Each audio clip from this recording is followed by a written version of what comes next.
پچھلے دنوں کسی کا بیان آیا تھا حکومتی کسی شخص کا کہ فوری طور پر دیوالیہ ہونے کا کوئی امکان نہیں.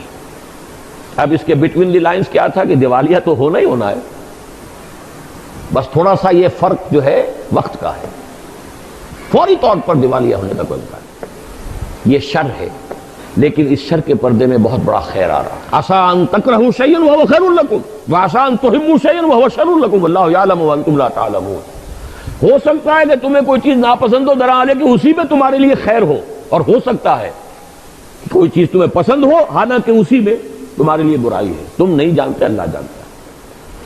اگر یہ کہہ دیں کہ صاحب ہاتھ اٹھا دیں، ہمارے پاس کچھ نہیں ہے دینے کو، جاؤ جنہیں قرضے دیے تھے ان کی قبریں کھودو، اکھاڑو، ان کی ہڈیاں لے جاؤ، اللہ اللہ خیر. اس سے بڑا خیر کون سا ہوگا؟ یہ سود کی لعنت ختم ہو جائے تو آپ تو اپنے پاؤں پر کھڑے ہی کھڑے، پھر آپ کو مزید سود لینے کی ضرورت کیا؟ سود پر قرضہ لینے کی آپ خود مکتفی ہو جائیں گے.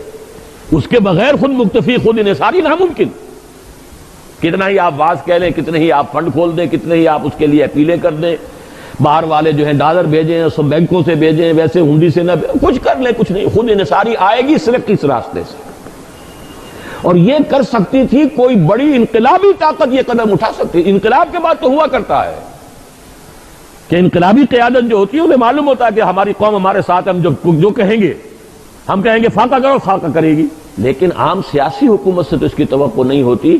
لیکن اب کیا ہوا ہے؟ کافر نتوانی شد ناچار مسلمان شو، کوئی اور راستہ ہے ہی نہیں آپ کے پاس سوائے اس کے کہ آپ اعلان کر دیں، ہاتھ کھڑے کر دیں. میں وہ الفاظ استعمال نہیں کرنا چاہتا تھا، زبان پہ بار بار ننگے ہو کے کھڑے ہو جائیں. کچھ نہیں ہمارا. کیا کر لیں گے؟ کیا 15 کروڑ کی قوم کو جو ہے نصیب منسیہ کر دیں گے؟ کیا کریں؟ پھر ہمارے لیے سہارے ہیں. سب سے بڑا سہارا اللہ ہوگا اگر واقعتاً وہ انسداد سود کا مسئلہ ہو جائے.